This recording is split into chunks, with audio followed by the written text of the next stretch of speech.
తెలంగాణలో ఏం నడుస్తుందని చెప్పాలా, లేకపోతే తెలంగాణ కాంగ్రెస్ పార్టీలో ఏం నడుస్తుందని మాట్లాడుకోవాలా? నేను పెట్టే తమ్ చూస్తే మీకు అర్థమై ఉంటుంది. బట్ అవి నేను చెప్పాల్సిన మాటలు కాదు. కానీ ఈరోజు ప్రతి ఒక్కరు కూడా దీనిపైన ప్రశ్నిస్తున్నారు. కులాల కుంపట్లు జరుగుతున్నాయా, కులాల చిచ్చులు జరుగుతున్నాయా? నిజంగా చాలా డిగ్నిఫైడ్గా జరగాల్సిన బీసీ కులగణన పైన ఈరోజు ఎందుకు ఇంత రచ్చ జరుగుతుంది? నిన్న చెప్తానే ఉన్నాడు బీఆర్ఎస్ వర్కింగ్ ప్రెసిడెంట్ కేటీఆర్, ఇది కరెక్ట్గా లేదు, మేము చేసిన దానికి ఇప్పుడు వీళ్ళు చేసిన దానికి 21 లక్షల మంది తేడా ఎందుకు వస్తుందని ఒకవైపు ఎంత చెప్పినా వినిపించుకోకుండా అసలు మేము పారదర్శకంగా చేసినాం, ఇంతమంది ఎంప్లాయీస్ పనిచేసిరు, మీరు చేసింది ఏడబెట్టిరు, ఇవన్నీ మన తెలంగాణ ముఖ్యమంత్రి మాట్లాడుకుంటూ వచ్చిండు. బాగుంది బాయ్. కానీ మీ రిపోర్టు గురించి మీ దగ్గర ఉన్న ఎమ్మెల్సీ మాట్లాడుతుంటే మీ తలకాయలు ఏడబెట్టుకుంటారు? అసలు ఏం మాటలు అవి?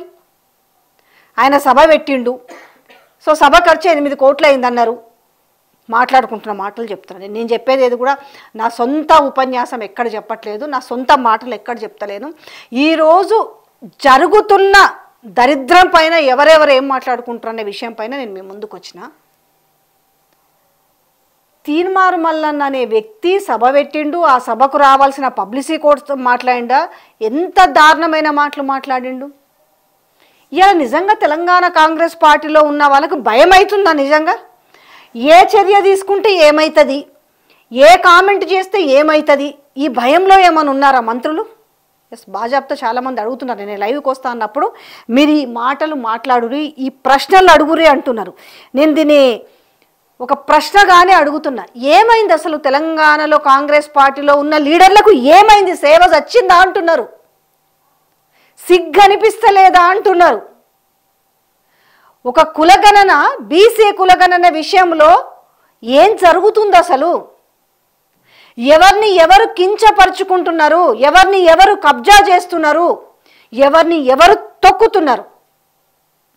ఎందుకు ఏ ఒక్కరు వచ్చి ఈరోజు బయటికి వచ్చి స్టేట్మెంట్ ఇచ్చే ప్రయత్నం ఏ ఒక్క లీడర్ ఎందుకు చేయలేకపోతున్నారు? అంటే బీసీ ఓట్లకు దూరం అవుతామన్నా, మీ ఓట్లు పాడుగాని ఇంకా 4 ఏళ్ళు ఉంది ముచ్చట. ముందు కనీసం కింద ఇజ్జతన్నా ఉంచుకోవాలి కదా అని మాట్లాడుతున్నారు. ఎక్కడనో కాదు ఇదంతా, మీ గాంధీ భవన్లో మాట్లాడుతున్నారు. కాస్త బయట ఉన్న ఆడోళ్ళు రెచ్చిపోయి ఏంది గింత ఘోరం అని చెప్పి ఇలా పోయి కేసులు పెట్టే పరిస్థితి ఉంది. కానీ మీకేమైంది మరి? ఏం రేవంత్ అన్నా, అదే ఒక సామెత ఉంటుంది, నాకు కొంచెం మెరకలేకనే చెప్తున్నా, నీవు నేర్పిన విద్య నీరజాక్ష అనేది అంటారు కదా. ఈ పండబెట్టి తొక్కుతా, నీ అబ్బ జాగీరా, నీ అయ్య జాగీరా, ఏందా మాటలు? ఏమైంది అలా? నాకు మాట్లాడితే మస్తు పబ్లిసిటీ వచ్చింది, నేను సీఎం అయినా కాబట్టి అనేసి ఇప్పుడు నేను రోల్ మోడల్గా తీసుకోవాలనా? సరే ఒకసారి వినుర్రి, ఆ ఎమ్మెల్సీ ఎవరో ఉన్నారు కదా, ఆయన మాటలు ఒక్కసారి వినుర్రి.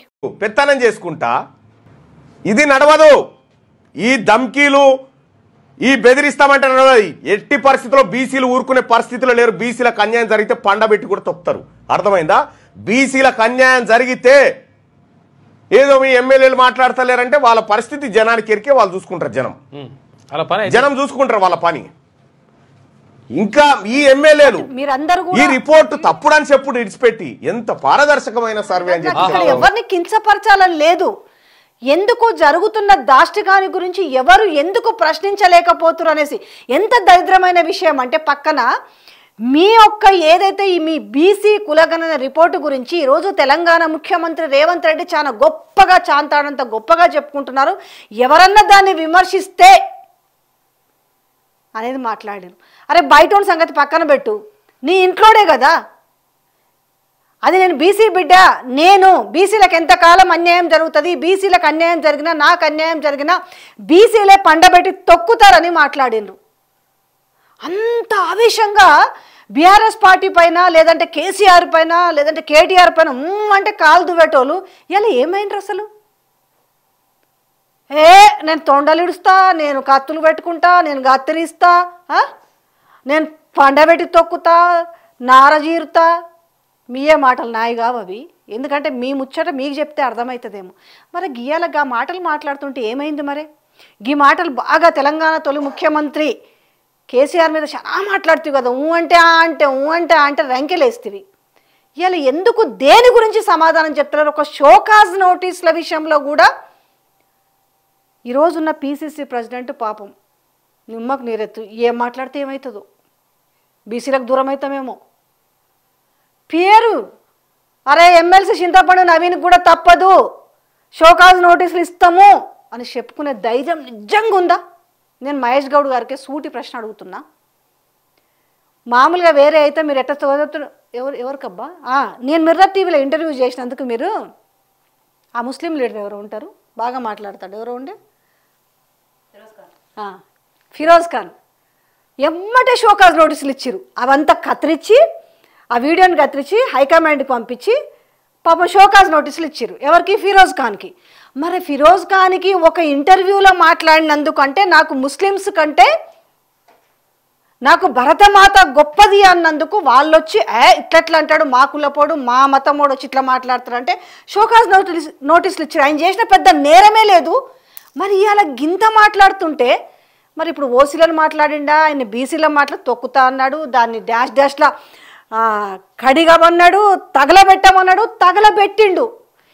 ఇందులో మాట్లాడాలి మరి ఈ ఎమ్మెల్సీ గురించి కూడా.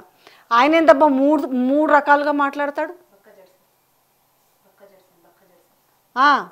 బక్కా జడ్సన్ పాపం ఆయన ఏమన్నాడు, ఆయన ఏమనక ముందుకే సస్పెండ్ కూడా చేసిరు. అప్పట్లో ఏమన్నాడు, ఆయనకు యావరేజ్ కార్యకర్తను కూడా అన్నారు. ఏది అంటే బక్కా జడ్సన్కి ఒక న్యాయము, తర్వాత ఫిరోజ్ ఖాన్కి ఒక న్యాయమా, ఇంకొకరికి ఒక న్యాయమా? ఎందుకు ఈరోజు మరి మీ ఎమ్మెల్సీనే కదా, మీరు ఇచ్చిన బీఫామే కదా, మీ దాని మీదనే గెలిచినోడు మీరెవరు రాబాయి నాకు ఇచ్చేది బాసాబ్తో మాట్లాడుతుండే దొక్కుతాను మాట్లాడుతుంటే కూడా ఇప్పటికిప్పుడు వేరే లీడర్ ఎవరైనా మాట్లాడితే మీరు ఇప్పటికి సస్పెండ్ చేద్దురా లేదా? బక్కా జడ్సన్కి ఒక న్యాయం ఇచ్చి మరి ఎమ్మెల్సీకి ఒక న్యాయం ఎందుకు ఇస్తున్నారు? అసలు ఎందుకు భయపడుతున్నారు? గంత మాటలు మాట్లాడితే కూడా అసలు ఓసీలు అంటున్నారు, అరే రెడ్డి ఇప్పటికీ అంటున్నారు కదా, దాని గురించి మాట్లాడితే అధిక వర్గాలు ధనిక వర్గాలు అని మాట్లాడుతుంటే కూడా మరి ఎవరు రెడ్లు ఎందుకు ఎవరు నోరిప్తలేరు? అంటే నేను ఇప్పుడు రెడ్డిని ఎందుకు ఇప్పుతున్నాను కాదు, కనీసం ఈ మాటలు ఆ మాటలు బేరీజ్ వేసుకుంటే ఏమైంది మీకు అని అడుగుతున్నా. సరే ఏ కులపోలు ఎవరన్నా కానీరు కానీ ఒక అదుపు తప్పి మాట్లాడతాయి. ఇది అప్పట్లో మాట్లాడిన రేవంత్ రెడ్డి కూడా వర్తిస్తుంది ఇందులో, ఆయన ఏం సొక్కమని కాదు. కానీ ఏమైంది అంటున్నా, మీకే ఎదురు తిరిగి మాట్లాడితే సమాధానం లేదు. నిన్న అంత మొత్తుకొని చెప్పిర్రు, ఆ ఇచ్చిన గింత టైంలో కూడా ఇది కరెక్ట్గా లేదని చెప్తేనే ఇప్పుడు బాగైందా? ఇప్పుడు మంచిగుందా? సమ్మగుందా? ప్రతి దాన్ని రాజకీయమే చేస్తుంది. ప్రత్యేక అసెంబ్లీ పెట్టిరు కదా, దాని గురించి కూడా ఒక మాట. ఏం 4 రోజుల నుంచి చెప్తున్నారు ప్రత్యేక అసెంబ్లీ పెడతాం, ప్రత్యేక అసెంబ్లీ సమావేశం అని చెప్తుంది. ముందు గప్పుడు పెట్టుకుంటారా మీరు క్యాబినెట్ సమావేశం? అంటే క్యాబినెట్ సమావేశం కోసం అసెంబ్లీనా, అసెంబ్లీ సమావేశం కోసం క్యాబినెట్ మీటింగా? సరే ఈడ మీరు ఒక తీరుగా మాట్లాడితే ఆయనేమో ఒక తీరుగా మాట్లాడి, బయట ఛానల్లో పోయి ఒక తీరుగా మాట్లాడి మళ్ళొచ్చి మళ్ళీ పట్టుకొని దాన్ని గాల్చుడేంది, ఈయన ఇష్టం వచ్చినట్టు మాట్లాడలేంది, మీరు సపోర్ట్ చేయకుండా ఉండుడేంది? అక్కడ క్లియర్గా ఆయనది ఒకటి కనపడుతుంది కదా. మీరు గమనించలేదా? ఇక్కడ ఎమ్మెల్సీ చింతపండు నవీన్ యొక్క తెలివిని గమనించలేదా? గమనించి కూడా గమ్మును ఊరుకున్నారా? 8 కోట్లు పెట్టి సభ పెట్టిరు అని చెప్తున్నారు. నేనైతే చూడలేదు అనుకో, నేను లెక్క పెట్టలేదు పైసలు, కానీ చెప్తున్నదని చెప్తున్నా. 8 కోట్లు సభ పెడితే ఆ తుస్సు మనకూడదు, తూతు మంత్రంగా ఉండకూడదు కదా. ఎంత అగ్రెసివ్గా మాట్లాడితే నేను అనుకుంటుంది రేవంత్ రెడ్డి చూసే మాట్లాడుతున్నాను అనుకుంటా. ఇంకొక ముక్క కూడా మాట్లాడుతున్నారు, దీని వెనకాల రేవంత్ రెడ్డి కూడా ఉండొచ్చు అని. కానీ నేనైతే ఒకటి చెప్తా, ఒక వరలో 2 కత్తులు ఇమ్మడలేవన్నట్టుగా ఇక రేవంత్ రెడ్డిని 10 సార్లు మిక్సీలో వేసి తీస్తే ఓ తిన్మార్ మల్లన్న కూడా చెప్తున్నారు కదా, తిన్మార్ మల్లన్న అనేసి. తిన్మార్ మల్లన్న లేకపోతే క్యూన్యూస్ మల్లన్న లేకపోతే చింతపండు నవీన మిక్సీలో వేస్తే కూడా అవుతారు అని చెప్తున్నారు. ఇవాళ ఈయనను పెట్టుకొని ఆయన రెచ్చగొట్టినా కాదు, కానీ ఇవాళ జరుగుతున్నది ఏం చెప్తున్నారు? ఆయనకున్న తెలివి ఏంటంటే, ఆయన ఎట్టి పరిస్థితుల్లో ఇక్కడ చూస్తే మంత్రి పదవేమో కోరుకున్నట్టుంది. ఏం నాకు టాలెంట్ లేదా? నేను అసలు బాజాబ్తో చెప్పిండు కదా, నేను కాంగ్రెస్ పార్టీ అధికారంలోకి తెచ్చిందే నేను, ఈ చేతగాని సన్నాసులు ఏడనో పండుకుంటే నేను కదా, నా వార్తలతోటి ఉత్తేజపరిచి నేను కదా అధికారంలోకి తెచ్చిందన్ననాడు మాట్లాడలే. ఒక్క పెద్ద బీసీలు మాట్లాడలేదు, ఎస్సీలు మాట్లాడలేదు, ఎస్టీలు మాట్లాడలేదు, ఓసీలు మాట్లాడలేదు. ఎవరో చిన్న చితక ఒక్కరిద్దరు కార్యకర్తలు ఏమన్నా స్పందించిరేమో తప్ప ఆ రోజు కూడా అసలు మీ ఎడవండుకున్నారు ఈ సన్నాసులు అన్నాడు. అన్నప్పుడు కూడా మీరు పట్టించుకోలే. అయిపోయిందా, నేను తీసుకొచ్చినా అని మాట్లాడు. ఈరోజు కూడా మీరెవరబ్బాయి మాది పార్టీ అంటుండే కూడా మీకు కనీసంగా ఆ బీసీలు కూడా గట్టిగా నోరెత్తి మాట్లాడతలేరు. సో క్రమశిక్షణని ఉల్లంఘిస్తే మాకెవరైనా ఒకటే, ఎమ్మెల్సీలైనా ఒకటే, ఎమ్మెల్యేలైనా ఒక మాట తప్ప.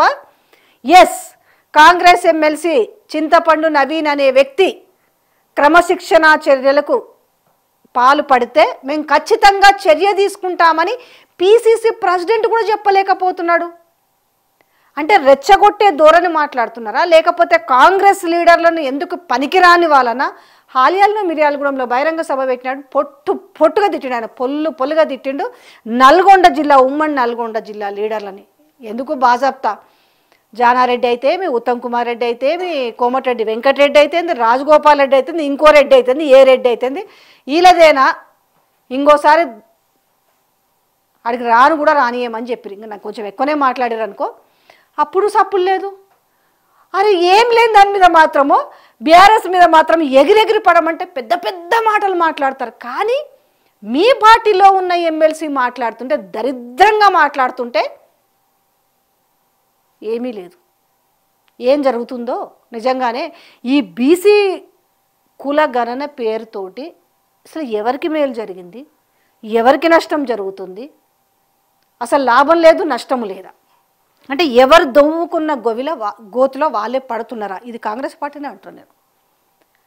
కనీసం భయానికో, భక్తికో, ప్రోటోకాల్కో, లేకపోతే పార్టీ సిద్ధాంతాలు ఏదో ఒక దానికోసమన్నా చెప్తారు.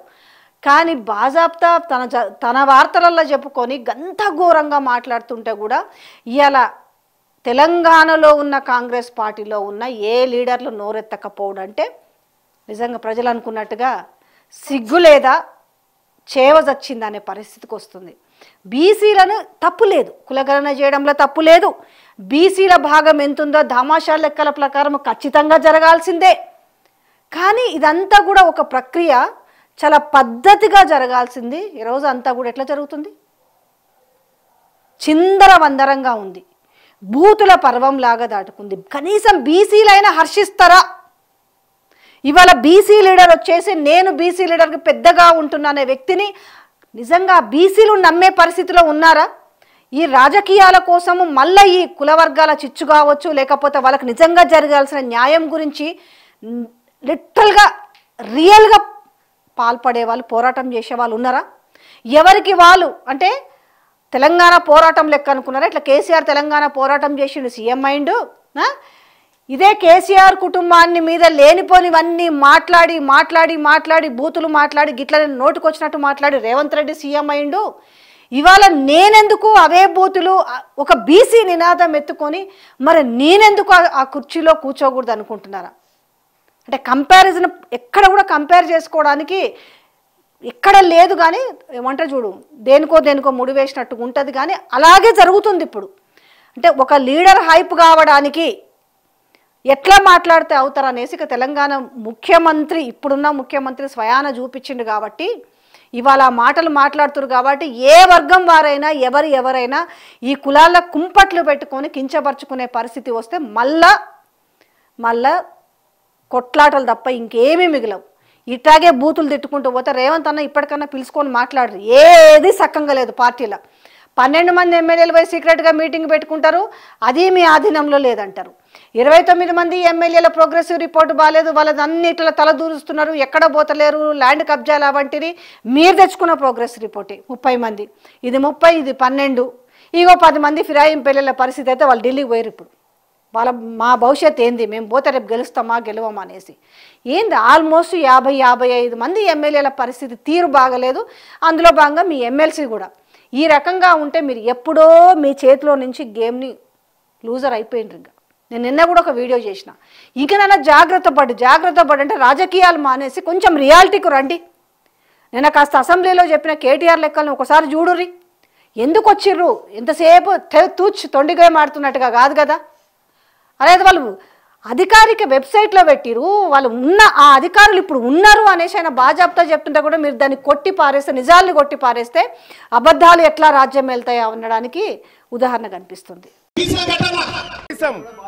తెలంగాణ రాష్ట్రంలో అధ్యక్ష సమగ్ర కుటుంబ సర్వే చేసినటువంటి వాళ్ళు తెలంగాణ రాష్ట్రంలో పందులు ఎన్నున్నాయో చెప్పారు కానీ బీసీలు ఎంత మందిరో చెప్పలేదు అధ్యక్ష. ఇప్పటి వరకు పందులు ఎన్నున్నాయో చెప్పారు కానీ ఈ రాష్ట్రంలో కుక్కలు ఎన్నున్నాయి, నక్కలు ఎన్నున్నాయో లెక్కలు చెప్పినటువంటి వాళ్ళు ఇవాళ కాంగ్రెస్ పార్టీ ప్రభుత్వం బీసీల లెక్కలను తీసుకొచ్చి మా ముంగడ పెడతా ఉంటే పాపం ఆపోజిషన్ లో ఉన్నటువంటి నాయకులు తీన్మార్ మల్లన్న గారు కూడా ఎస్ నా ప్రభుత్వం కాంగ్రెస్ పార్టీకి మా నాయకత్వానికి కాంగ్రెస్ పార్టీని ఇంకా 10 కాలాల పాటు కాపాడుకోవాలి రాహుల్ గాంధీ గారి ఆలోచనతో అనేటువంటి వాళ్ళకి ఏ ఇబ్బంది లేదు.